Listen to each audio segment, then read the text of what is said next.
Kia ora and welcome into the Harness Half Hour, proudly brought to you by HRNZ Marketing. I'm Jess Smith, and this week on the show we talk to Richard Cole of IRT, naming rights sponsors of the 2019 IRT Harness Jewels. Southland driver Richard Stevens, who had 14 years between wins. Steve Hollander of the Rural Games announces some exciting news for harness racing fans, and as usual, Richard Wilson is back for our Bookmaker update. But first, here are the headlines. The 2019 Harness Jewels will be known as the IRT Harness Jewels.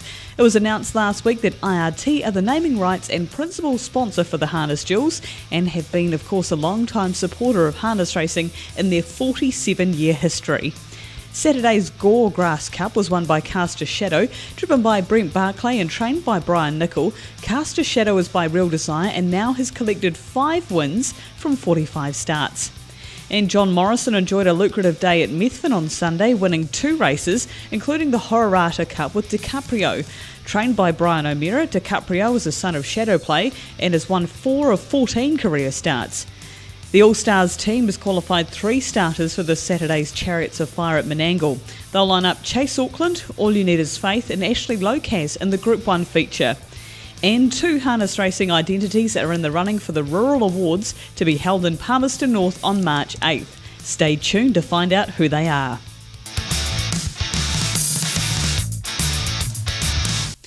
Well, it's an absolute pleasure to welcome onto the podcast Richard Cole, Managing Director at IRT. And of course, the major news announced just a few days ago that the Harness Jewels this year will be known as the IRT Harness Jewels. Richard, congratulations on this deal. And I guess the big question is, why does IRT feel that it needs to be involved with an event like the Harness Jewels? Firstly, hi Jess, and thanks for having me on the show. Look, the opportunity presented itself recently. We have been a staunch supporter of the industry for a very long period of time, and we, from a directional point of view with our spend, we felt that it was a really great opportunity to get involved with an event of this magnitude. So we're absolutely over the moon to become the naming rights sponsor for the 2019 IRT Harness Jewels.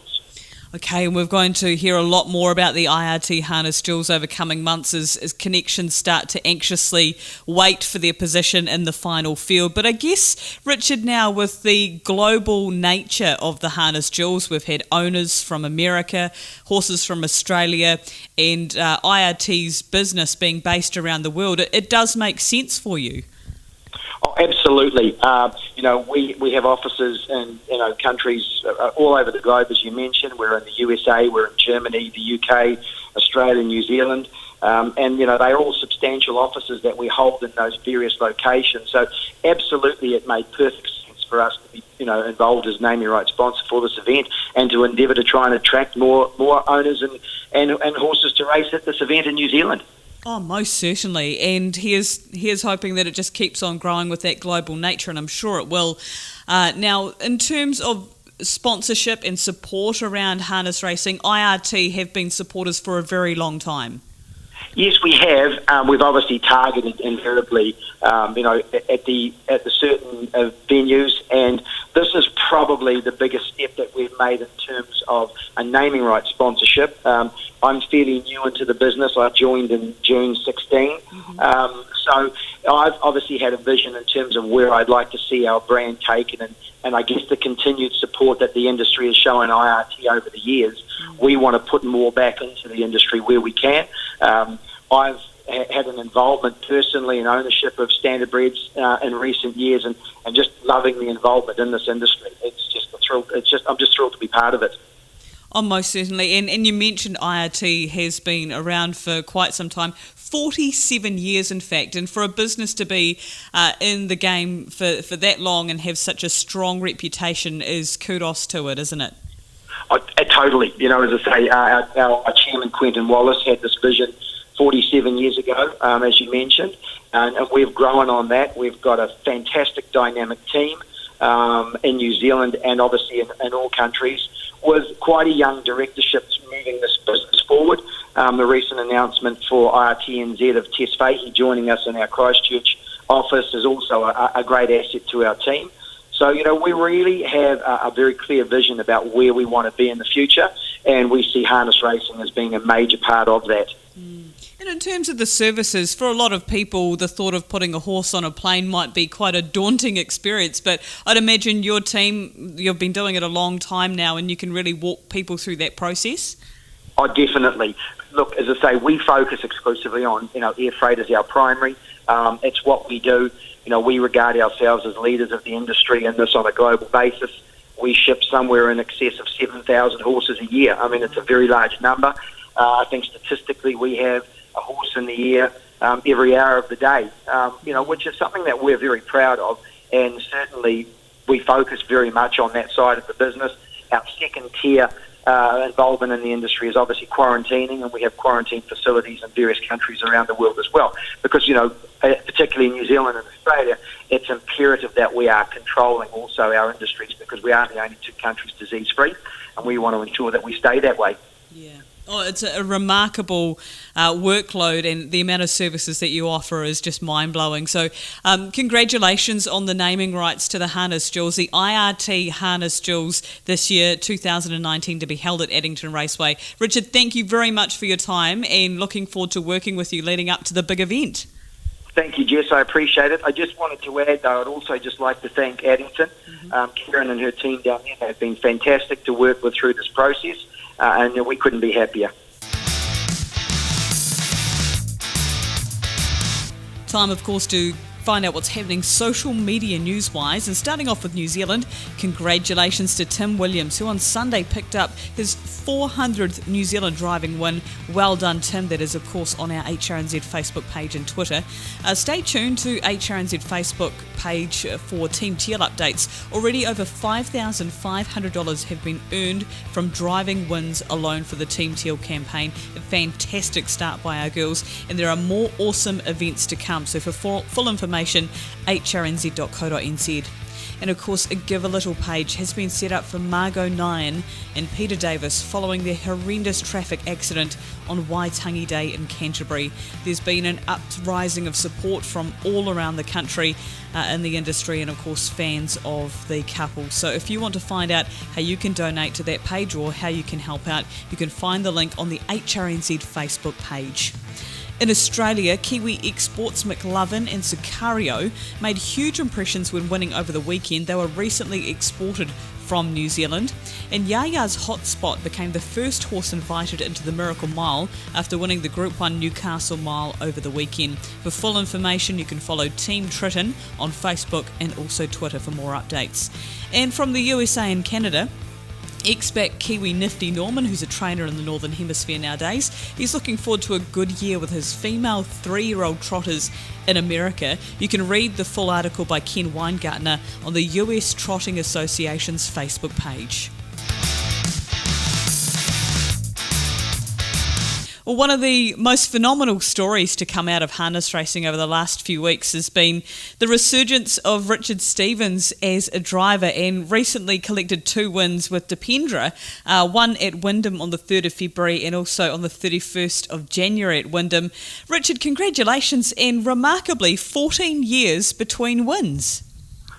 Yeah, well, thanks for having me on, Jess. Yeah, no, it was a great thrill, right? Yeah, I was very privileged to went on in Dad's colours for the first time ever. So yeah, no, it was great, and the celebrations are still going.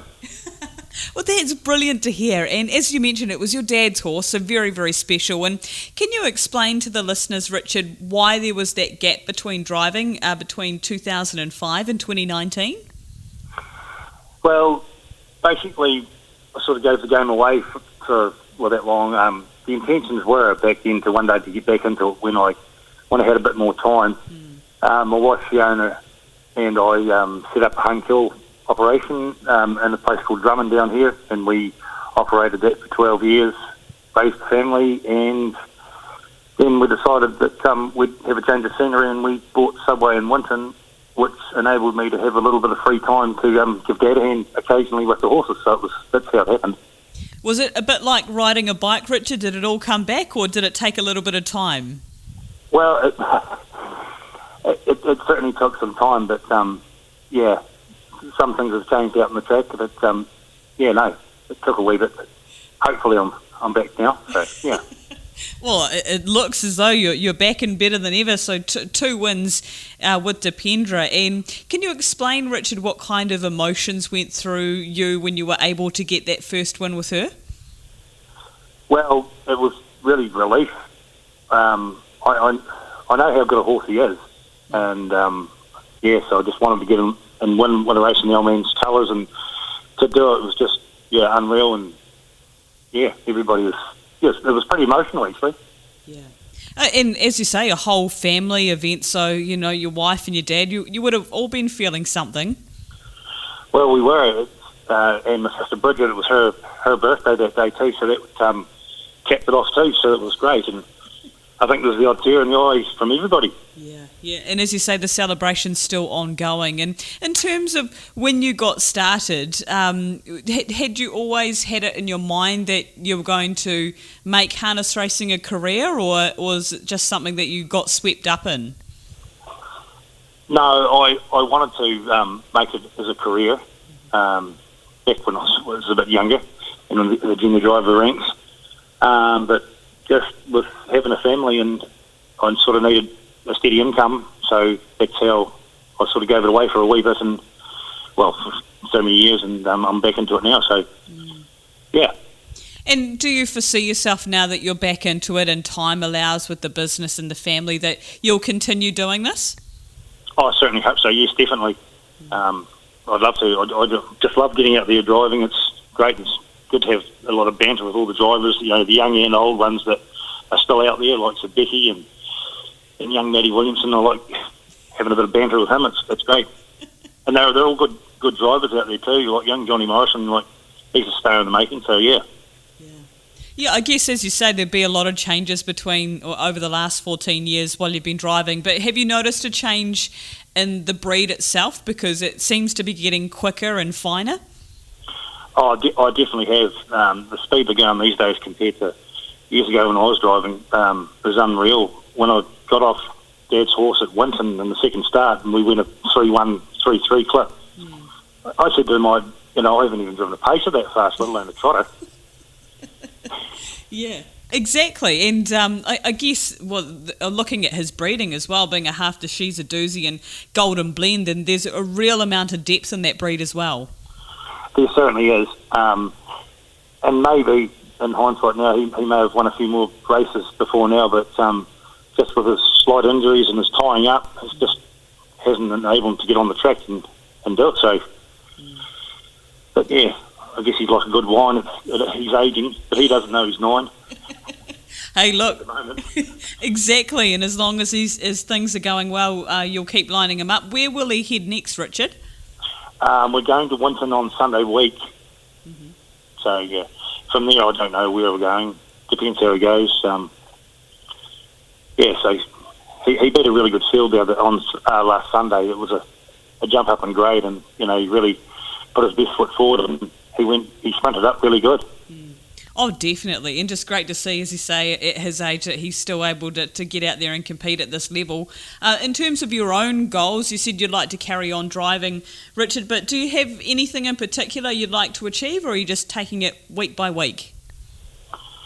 Pretty well just taking it week by week. My main ambition was to win a race for Dad, and I've done it now, so yeah. Oh, anything from now on's a bonus. It's just great. Well, I tell you what, it's an amazing story, and it's great to see you back in the driving ranks, Richard. Congratulations on the win, and I'm sure many people will be following your story and your dad's story with great interest now. Appreciate that, Jess, and yeah, thanks very much for ringing. Well, it's my pleasure to welcome onto the podcast this week Steve Hollander, who is the founder and organiser of the Hilux Rural Games. And Steve, firstly, can you tell us a bit about the Rural Games and how it all came about? Oh, yeah, fine, Jess. I mean, about 7 years ago at the finals of the New Zealand World Cup, Rugby World Cup in Auckland in 2011, the Real New Zealand Festival, with ourselves organised a demonstration of the larger New Zealand rural sports. That was really successful. It was held on Queen's Wharf in Auckland and over in the Cornwall Park Domain. And after that, it was felt that it would be really neat if we could pull together an event that covered all of the rural sports of New Zealand, and hence the first event kicked off 5 years ago in Queenstown. And with all of the sports being involved, it was very exciting for us. And of course now the home of the Hilux Rural Games is Palmerston North, and it's quite a fitting venue given the rural background, and it appears, Steve, like the crowd is just getting bigger each year. Yeah, look, the square in Palmerston North is just the absolute ideal venue. There isn't a better place in New Zealand that the games could be held. And you're absolutely right. Last year we had 30,000 people come through the square, which with great weather we always knew we could achieve, but what a great result. It was just teeming with people, both from the rural sector, from the lower North Island and as far away as Southland, and a whole bunch of urban folk coming from the cities around between Wellington and Palmerston North that also enjoyed what we had to offer. Yeah, there's some really unique sports, and great to see, of course, harness racing is involved. You've got the harness racing gear up contest with Zilco, Manawatu Harness Racing, and of course HRNZ supporting that. And not only is that a national championship where you are calling for New Zealand horse people to be involved, but people from the public can give it a go as well.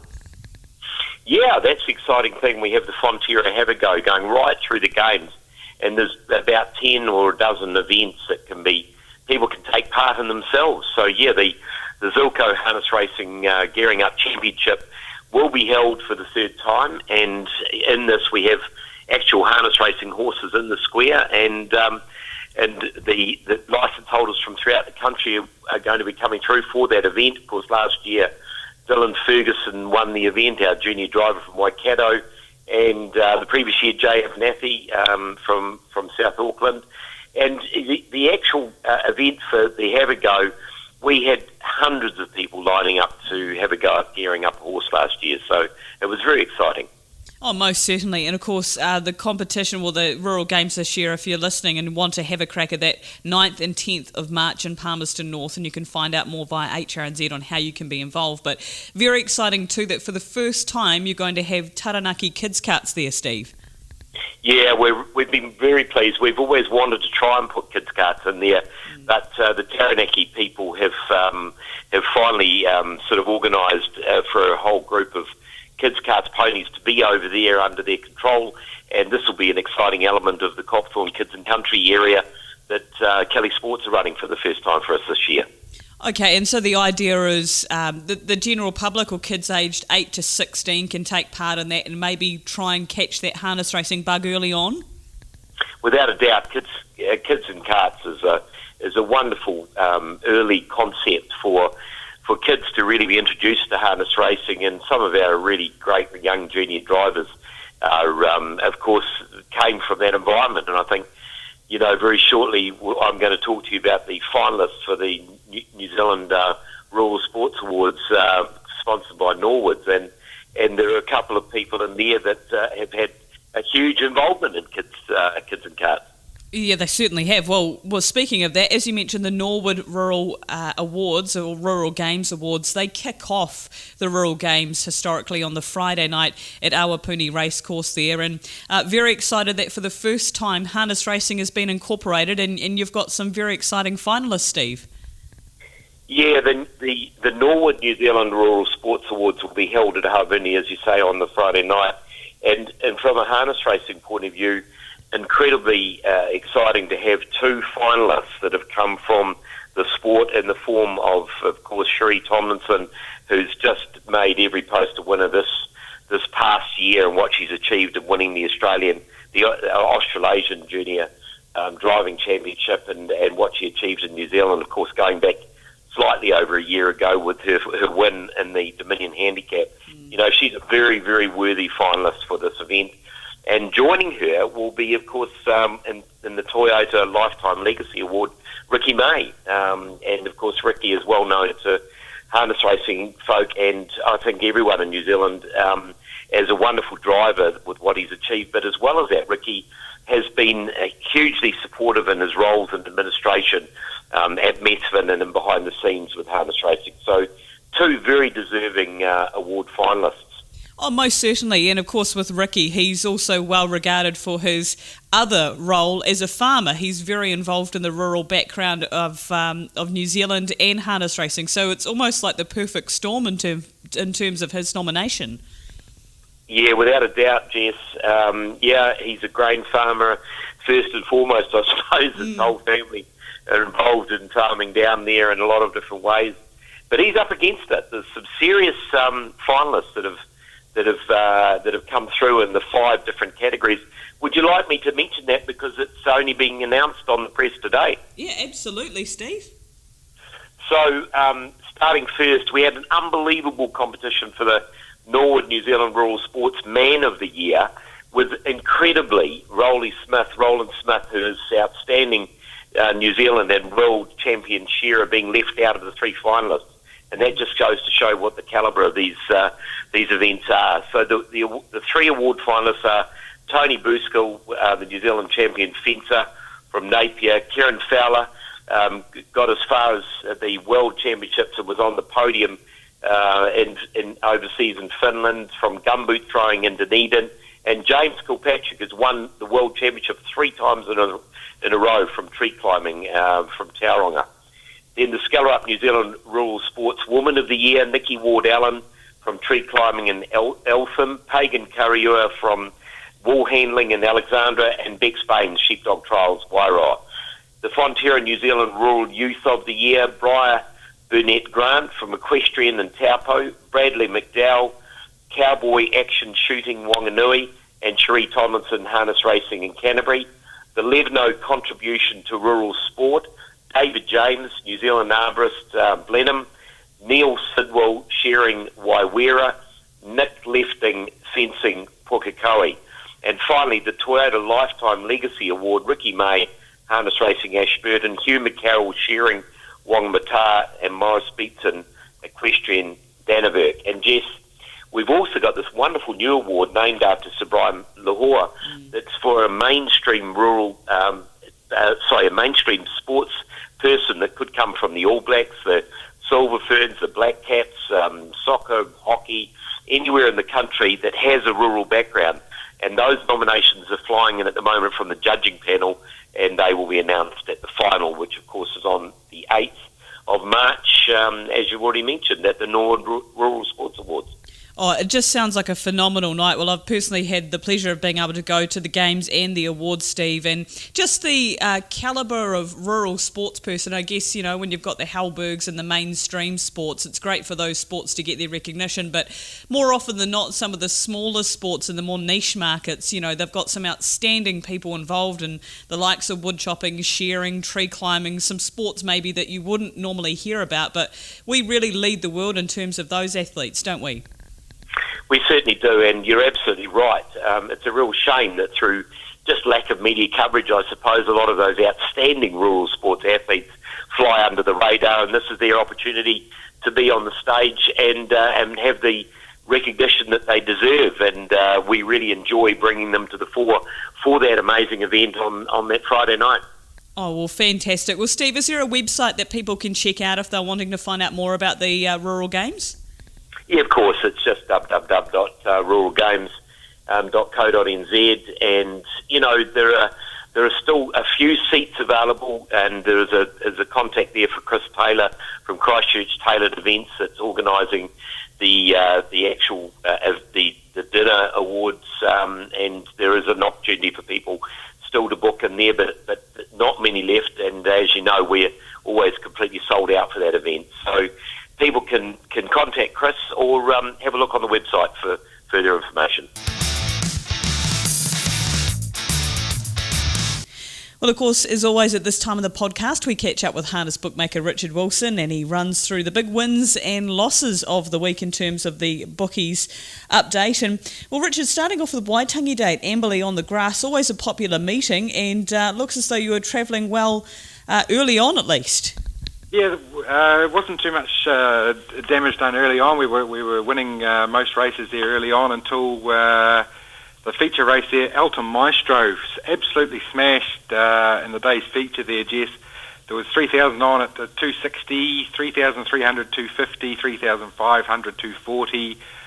3,600 at 220, a couple of 2,000s and a 5,000 even at the 195. So he was well odds on. I think he 185 he closed at, and won that quite well. So yeah, we got touched up there. And then, of course, the very next race, his stablemate, also with John Dunn on the bike, Valoria, not quite as heavily backed, Jess, but an even easier winner. A couple of $2,000 bets at 340, 2,700, and a $2,000 bet at 280. They were the tip of quite a big iceberg there as well. So the day sort of fell apart there. But then, thankfully, there were a few big bets that missed for us. 3,500 on Lone Star Lad at 380 in race 4. Rock and Roll Lad, there was a $1,700 win bet at 390, and 10,000 in the top 3 book at $1.50 in race 6. Zazara had 2,000 on it at 460. There was 5,000 on Over the Love at $4 in race 10. A $10,000 bet spot on in race 11, looking for that John Dunn roll to continue, but it luckily for us didn't. He was at 650 there, and $3,000 on Chic and Dance at 550 in the last. All right, and on to Thursday night at Cambridge. Not as many large bets there by the look. No, the punters sort of had a little bit of a night off there on Thursday night. A couple of big wins though. $5,000 on High Point at 290 and $5,000 on Lady Cherokee at 250. Both got home well. The misses there, $2,000 on Fortunato at 260, $2,000 on Caitlin Surprise at 230, and there was a $1,600 bet Rockin' Shard at 220. Okay, and from Cambridge we head to Alexandra Park on Friday, and a bit of a punting showdown.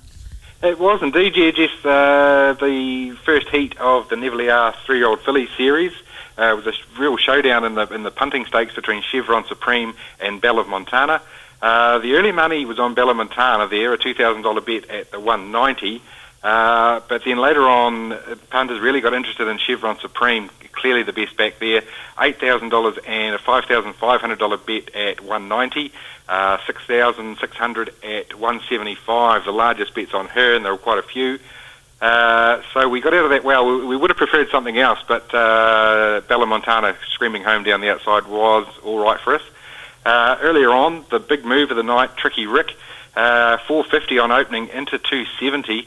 The bets there, 2,800 at 450, 2,000 at 370, a $1,950 bet at 320, and also a $2,000 bet at 270. So the half length second there was a relieving result for us.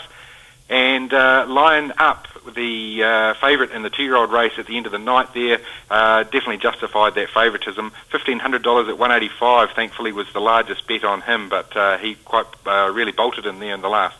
Okay, and from Alexandra Park we head to the deep south in Gore grass track harness racing on Saturday. How did you go there? Yeah, it was a pretty tricky day for us, but punters as well there on the grass. Some roughies, and the favourites were doing all right too. But the best bet on the day, 3,000 on Burlington at 175. $2,000 on Jen Jacker at $2, just squeaked in there, and $1,500 on Star Ruler at $260. Those were the three best bets there. A couple of large misses for us. $2,000 on Gabby Star at $650. $1,500 on the Heart Rules at $7, and there was also $1,500 on Imran Khan at $350. Okay, and to Hororata, which of course was held at Methven on Sunday, and it looks like some big bets came unstuck. Yeah, indeed, yes. Art Standing expected to win, dropping well back in class there.